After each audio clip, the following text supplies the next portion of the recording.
समाज को इस घटना ने झकझोर दिया है। बदायूं की जो दरिंदगी की वारदात सामने आई है, बदायूं में 2 बच्चों की बेरहमी से हत्या हो गई और मेरे भाई को मार दिया। क्या चल रहा है हमारे देश में? हम हमारे देश में सेफ है या नहीं? क्यों हमारे देश में क्राइम बढ़ रहा है? और हम सभी कास्ट के लोग एक साथ क्यों नहीं रह पा रहे? इन्हीं सवालों का जवाब आप हमें कमेंट में बता दीजिए। आजकल किसी भी आदमी या औरत पर हम भरोसा नहीं कर सकते, क्योंकि कब किसी के मन में हमारे लिए बुरा करने का ख्याल आए और उनके फायदे के लिए वो हमारी जान तक ले सके। तो नमस्कार दोस्तों, हमारे दस्तक क्राइम के में फिर से एक बार आपका स्वागत है। अब ये ज़माना उतना अच्छा नहीं रहा जितना हम सोचते हैं। जैसी हमारी पॉपुलेशन बढ़ती जा रही है, वैसे ही क्राइम भी हमारा बढ़ता जा रहा है। हम क्राइम कम करने में बहुत कोशिश कर रहे हैं, पर हमारा क्राइम बढ़ता ही जा रहा है। तो आज के वीडियो में हम लोग एक ऐसी केस के बारे में बात करने वाले हैं जिसने इंसानियत के नाम पे दाग लगा दिया है। उत्तर प्रदेश बदायूं जिले में एक ऐसी घटना घटी है जिससे आपको देख के और सुन के बहुत गुस्सा आएगा और आप लोग बोलोगे कि ये कैसे लोग हैं, एक तरह से राक्षसी मानो, जिन्होंने छोटे बच्चों पर भी रहम नहीं किया। तो ऐसा क्या हुआ था जो छोटे बच्चों की जान लेनी पड़ी? तो आइए देखते हैं इनका पूरा सच।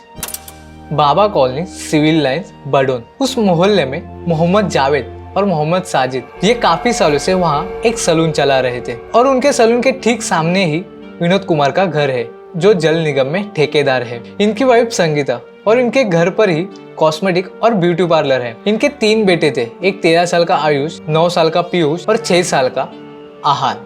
19 मार्च 2024 शाम 7 बजे। इतने सालों में साजिद और जावेद ये उनके घर कभी नहीं आए थे, लेकिन अचानक से वो उनके घर पहुंचे और साजिद हेयर क्लेचर के खरीदने के बहाने वो उनके घर के अंदर गया। उस वक्त विनोद कुमार उनके घर पे नहीं थे। संगीता और उसका परिवार साजिद और जावेद को दोनों को अच्छी तरह से जानते थे, क्योंकि विनोद और उसके तीनों बच्चे उनके यहाँ पे बाल काटने के लिए चले जाते थे। साजिद ने अपने बातों बातों में उन्हें फंसा के अपनी परेशानी उनके सामने रख दी और वो संगीता को भाभी कहकर बुलाया करता था। उसने संगीता को ये कहा कि उसकी बीवी प्रेग्नेंट है और वो अस्पताल में भर्ती है और डॉक्टर ने उसे ठीक 11 बजे डिलीवरी का टाइम दिया है, तो उसे 5,000 की सख्त जरूरत है। संगीता ने कहा कि तुम परेशान मत हो, मैं अपने पति से बात करके मैं तुम्हें पैसे दिलवा देती हूँ। संगीता और विनोद ये बाय नेचर सबकी मदद करने वाले इंसान थे, तो इसलिए संगीता ने विनोद को ये बात बताई, तो उन्होंने भी साजिद को पैसे देने के लिए हाँ कर दिया। तो मैंने किया अगर ऐसी बात है तो दे दो, कोई बात नहीं, कर लेते हो तुमको वापस करके, क्योंकि उनके भी बच्चे थे। तो ऐसे सिचुएशन में एक व्यक्ति ही दूसरे व्यक्ति की हेल्प कर सकता है, ये उन्हें पता था। और ऐसे सोच वाले कम ही लोग मिलते हैं जो एक दूसरे की मदद कर सकते हैं। उतने में ही साजिद ने कुछ परेशानी में चलते हुए संगीता से ये कहा कि उसे कुछ अच्छा नहीं लग रहा है और मोबाइल में भी नेटवर्क नहीं आ रहा है। इसी बहाने से वो छत पर जाने की बात करता है। संगीता हाँ करके वो उनके लिए किचन में चाय बनाने के लिए चली जाती है। संगीता किचन में चाय बना रही थी जब साजिद ने बड़े बेटे आयुष को छत पर बुला लिया। बालक उसे जानते हैं तो वो चले गए। दूसरा बेटा पीयूष जो सिर्फ 9 साल का था, उसे अपने लिए मसाले की पुड़िया लाने के लिए भेज दिया। और सबसे छोटा बेटा आहान जो सिर्फ 6 साल का था, उससे छोटे वाले से कही तू पानी लेके आ। किसी को भनक भी नहीं थी कि साजिद कौन सा कहर बरसाने उनके घर आया है। उसने छत पर जाकर सबसे पहले छत की लाइट बंद कर दी और अंधेरा कर दिया और वही घात लगाकर बैठ गया। इसके इरादों से अनजान आयुष उसके बुलाने पर घर के छत पर पहुंच गया। फॉरेंसिक रिपोर्ट में यह पता चला कि उसके ऊपर 14 बार धारदार छुरी से वार किया गया। छत का दरवाजा बंद होने के कारण नीचे आवाज भी नहीं गई और तभी 6 साल का आहान छत पर पानी लेके पहुंचा। उसके बड़े भाई की यह हालत देख वो समझ पाता साजिद ने उस पर भी अचानक से हमला कर दिया। कांच का ग्लास हाथ से छूटकर नीचे गिर गया। वही दूसरा बेटा 9 साल का पीयूष, उसे मसाले की पुड़िया लाने भेजा था और वो लेकर घर पहुंच गया था। उसे कुछ शोर सुनाई दिया, कांच टूटने का और आहान के चिल्लाने का। लेकिन जब तक पीयूष छत पर पहुंचा तब तक साजिद ने उसके दोनों भाइयों को मार डाला था और छत पर चारों तरफ खून फैला हुआ था और शैतान के रूप में हाथ में धारदार छुरी लेके साजिद खड़ा था और उसे देख के पीयूष सहम गया। साजिद ने पीयूष पर भी हमला कर दिया, तभी मेरा मुंह पकड़ कर मुझे मारने की कोशिश करी। लेकिन जमीन पर टूटा हुआ कांच था और वही कांच, तभी उनके पैर में कांच लग गया था, और इसी वजह से साजिद के हाथ से पीयूष, इसलिए मैं बचकर भाग आया। इसी वजह से पीयूष के सर में और हाथ में चोट लग गई, लेकिन वो बहादुर से अपनी जान बचाकर नीचे आ गया। नीचे आकर उसने अपने दादी और माँ को ये सब सारी बातें हड़बड़ाते हुए बता दी और दरवाजा अंदर से बंद कर दिया। उन्होंने देखा कि खून से सना हुआ साजिद हाथ में बड़ा सा चाकू लेके नीचे उतरा और बोला कि आज मैंने अपना काम कर दिया, और वो बाहर की तरफ भागा। खून के लथपत्ता बच्चों को मार के आया। संगीता ने शोर मचाया और तुरंत ही नजदीकी चौकी में कॉल करके उसे रोकते और पकड़ते। तब तक शाम के अंधेरे का फायदा उठाकर साजिद शेखुपुरी के जंगल में भाग गया। खबर फैलते ही पूरे शहर में बवाल मच गया। 2 मासूम बच्चों की हत्या के बाद हिंसा भड़क उठी, दुकानों में तोड़फोड़ दी और पुलिस के सामने ही आगजनी होने लगी। गुस्साए भीड़ ने साजिद और जावेद की दुकान फोड़ दी। पूरे इलाके में तनाव का माहौल था।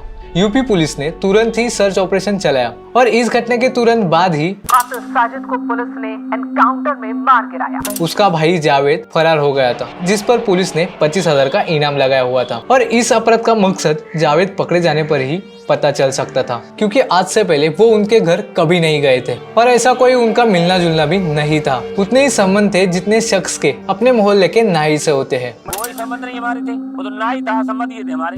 किसी के बच्चों को इतना बेरहमी से मारना, और वो भी बिना वजह, ये तो हो नहीं सकता। वह साजिद ने भागते वक्त ये क्यों कहा कि मैंने अपना काम पूरा कर दिया। शुरुआत में तंत्र मंत्र की तहरी भी सामने आई, जिसमें लोगों का कहना था शादी के बाद बहुत मिसकैरेज हुए थे, लेकिन इस बार ये वापस ऐसा ना हो इसलिए उसे किसी तांत्रिक ने बलि चढ़ाने के लिए कहा होगा। अगर हम इस पॉइंट को नोटिस करें तो उसकी शादी को 6 साल हो चुके थे और उसके वाइफ के बहुत बार मिसकैरेज भी हुए थे, लेकिन फिलहाल उसकी वाइफ प्रेग्नेंट नहीं थी। साजिद ने संगीता से झूठ बोला कि उसकी वाइफ प्रेग्नेंट है और उसकी वाइफ प्रेग्नेंट नहीं है। इस सब का खुलासा उसकी वाइफ और उसकी माँ ने ही किया है, तो इसलिए तंत्र मंत्र का एंगल यहाँ पे अभी क्लियर नहीं हुआ है। घटना के 48 घंटे के अंदर 21 मार्च के दोपहर को एक वीडियो वायरल हुआ, जिसमें जावेद दिखाई दिया। जावेद भागकर दिल्ली चला गया था, लेकिन वो इनकाउंटर के डर के मारे वो सरेंडर करने वो वापस लौट रहा था। किसी लोगों ने बदायूं से लगभग 50 किलोमीटर दूर बरेली की बस अड्डे पर उसे पकड़ लिया और वो इस वीडियो में खुद को बेकसूर बता रहा है। क्या है सच, ये वीडियो देखिए। क्योंकि मेरे पास रिकॉर्डिंग है कई लोगों की, जहाँ से मेरे पास फोन आया कि तुम्हारे भाई ने ये कांड कर दिया है। इसके मुताबिक ये वहाँ था और इसे कुछ पता भी नहीं था, जबकि संगीता ने बताया कि साजिद ऊपर चला गया था और ये बाहर वेट कर रहा था। अगर वो सच में वहाँ नहीं था तो उसका नाम सामने कैसे आया, और क्यों बच्चे की माँ ने और मोहल्ले के हर किसी ने उसको उस दिन साजिद के साथ होने की बात कही। मैं तुरंत वहाँ से आया बदायूं के लिए, वहाँ पब्लिक बहुत थी। मैं सीधा दिल्ली भाग गया। मैं दिल्ली से सीधी बरेली आया हूँ अपने आप को सरेंडर करने के लिए। वो कौन था जिसका मेरा बड़ा भाई था, लेकिन उसने किया था, मैं उसमें बिल्कुल ही मेरा कुछ नहीं है। सवाल यह है कि उसने कुछ किया नहीं है तो वो दिल्ली भागकर क्यों गया। वही जब उसके दादी का इंटरव्यू लिया गया तो उन्होंने कहा कि ये सब कुछ साजिद ने ही किया है और इसमें जावेद का कोई भी हाथ नहीं है, क्योंकि उस वक्त वो मेरे साथ था। जावेद कल घर पे था? हाँ, जावेद घर पे आया। देखो वो मट्टी खोद के हमारे घर में डाली है।